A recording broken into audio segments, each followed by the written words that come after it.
मोतिहारी में नदी के कटाव में एक इमारत जमींदोज हो गई। महज 18 सेकंड में ईंट का मकान नदी में समा गया। ये तस्वीर सुगौली के भवानीपुर पंचायत के उत्तरी छपरा बहास की है। लगातार बारिश के कारण पूर्वी चंपारण की सभी नदियां खतरे के निशान से ऊपर बह रही हैं।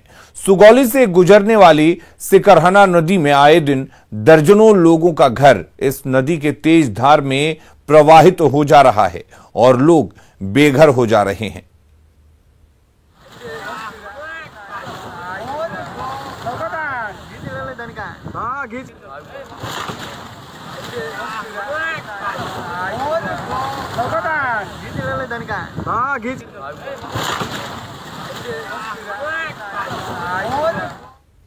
भारी बारिश के चलते मधुबनी में कमला नदी पूरे उफान पर है।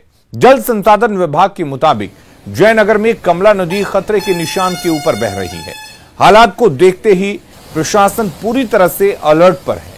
तटबंधों की लगातार निगरानी की जा रही है। स्थिति की गंभीरता को देखते हुए एसडीएम ने अधिकारियों और स्थानीय जनप्रतिनिधियों के साथ समीक्षा बैठक की और सभी तैयारियां पूरी होने का दावा भी किया। उधर जयनगर प्रखंड के प्रमुख ने कहा है कि प्रशासन के साथ स्थानीय जनप्रतिनिधियों और युवाओं की टीम फ्लड फाइटिंग के लिए पूरी तरह से तैयार है।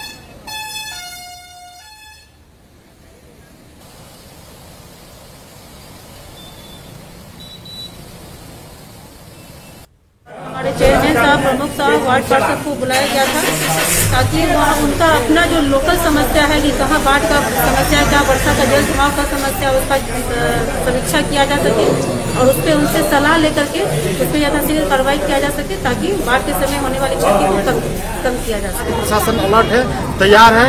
अब जब ढूंढेंगे, अगर जरूरत पड़ेगी तो रात में हो दिन में हो पहुंच जाएंगे, क्योंकि पूरी एडमिनिस्ट्रेशन की टीम लगी हुई है इसमें और साथ में जितने भी जनप्रतिनिधि वो भी लगे हुए हैं। अभी हम आए हैं इस्लामपुर में, स्थिति देख ही रहे हैं। एसडीओ मैम को भी हमने उनको खबर कर दिया है कि स्थिति ऐसा बना हुआ है।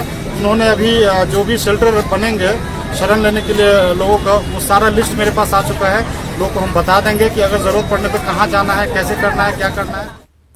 बगहा में गंडक नदी के जल स्तर में लगातार वृद्धि हो रही है। नेपाल और वाल्मीकि नगर में लगातार हो रही बारिश के कारण पहाड़ी नदियां पहले से ही तबाही मचा रही हैं। ऐसे में गंडक नदी का जल स्तर भी बढ़ता जा रहा है, जिससे नदी के आसपास के गांव में बाढ़ का खतरा मंडरा रहा है, जिसे देखते हुए जल संसाधन विभाग ने अलर्ट जारी किया है। गंडक बराज का जायजा लिया न्यूज 18 संवाददाता मुन्ना राज ने।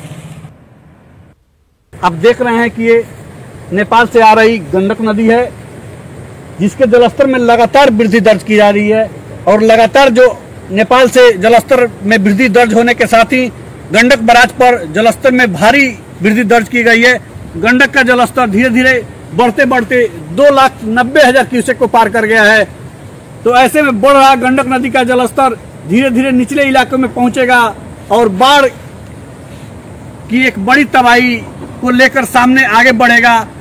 तो गंडक नदी का बढ़ रहा जलस्तर पश्चिमी चंपारण, पूर्वी चंपारण के साथ ही गोपालगंज, छपरा के तमाम इलाकों में तबाही का मंजर लेकर आगे बढ़ सकता है। मुन्ना राज, न्यूज 18, गंडक बराज, वाल्मीकि नगर। पूर्वी चंपारण में लगातार 3 दिनों से बारिश हो रही है, जिसके कारण बूढ़ी गंडक नदी के साथ उसकी सहायक नदियां भी उफान पर हैं, जिससे सुगौली और बंजरिया प्रखंड एक बार फिर से बाढ़ की चपेट में आ गए हैं। क्षेत्रों में पानी काफी तेजी से फैल रहा है। सड़कों पर पानी के तेज बहाव के कारण सड़क संपर्क टूट गया है। कई लोगों ने अपना घर छोड़कर ऊंचे स्थान पर शरण लिया है।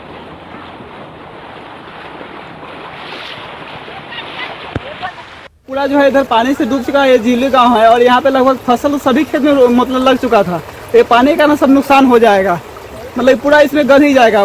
कितने एकड़ में यहाँ पे फसल लगा? लगभग ये इधर पचपकड़ी और भंडार को जितना भी छोटे छोटे गांव सभी को इधर नुकसान होगा। लगभग सबको नुकसान होना, सभी गांव का फसल क्षति हो जाएगा। अभी जो हम लोग खड़ा है, अभी पद्मगेर रोड पे है, हाई स्कूल से जो रोड निकलता है, यहाँ पर पानी जो है लगभग 1-1.5 घंटा से कंटिन्यू बढ़ रहा है। इधर जितना फसल सब है सब जो है सब बर्बाद हो गया है। जमुई में निजी अस्पतालों की लापरवाही सामने आई है। क्यूल नदी के पास मेडिकल वेस्ट लावारिस हालत में फेंका हुआ है। मेडिकल कचरे को सही तरीके से निरस्त नहीं कर खुले में फेंक दिया गया है, जिससे जानवरों में और आसपास के लोगों में संक्रमण का खतरा बढ़ गया है। अस्पतालों की इस लापरवाही का जायजा लिया हमारे सहयोगी केसी कुंदन ने।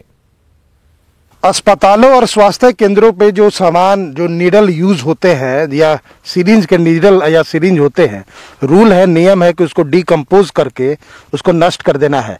लेकिन लापरवाही किस तरह से है वो सामने है।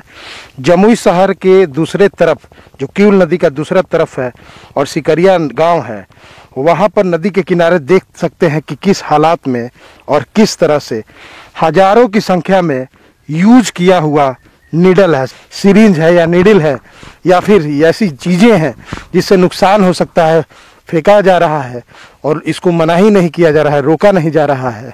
जहां इसको डिकम्पोज करना चाहिए था उसको इसी तरह से खुले में फेंक दिया जा रहा है। ये सब हम करीब 15 दिन से देख रहे हैं सर, और हम देखे हैं तो हम लोगों का जो गाय भैंस बकरियां सब चरने के लिए आता है, किसी के पैर उर में पड़ गया, गाय जो चारा के साथ वो मुँह में ले लेगा तो बहुत परेशानी होगी। और अगली खबर सीवान से है, जहां स्वास्थ्य विभाग की लापरवाही सामने आई है। महाराजगंज पीएचसी के पूर्व चिकित्सा प्रभारी की मौत हो चुकी है, लेकिन फिर भी स्थानांतरण का मामला सामने आया है। प्रभारी राजेश्वर प्रसाद सिन्हा की 6 मई को कोरोना से मौत हो गई थी, जिसके बावजूद स्वास्थ्य विभाग ने उनके स्थानांतरण का पत्र जारी किया है। बांका में 18 मार्च को खेत से चना चोरी के आरोप में एक युवक की पीट कर हत्या कर दी गई थी। मामले को लेकर मृतक के परिजनों ने बाड़ाहाट थाने में मामला दर्ज कराया था, जिसके बाद एक आरोपी की गिरफ्तारी हुई है। 5 आरोपी फरार चल रहे हैं। पुलिस ने फरार आरोपियों के घर की कुर्की वारंट जारी की है, जिससे लेकर आरोपियों ने मृतक के परिजनों को केस उठाने की धमकी भी दी है, जिससे परिवार के लोग दहशत में हैं।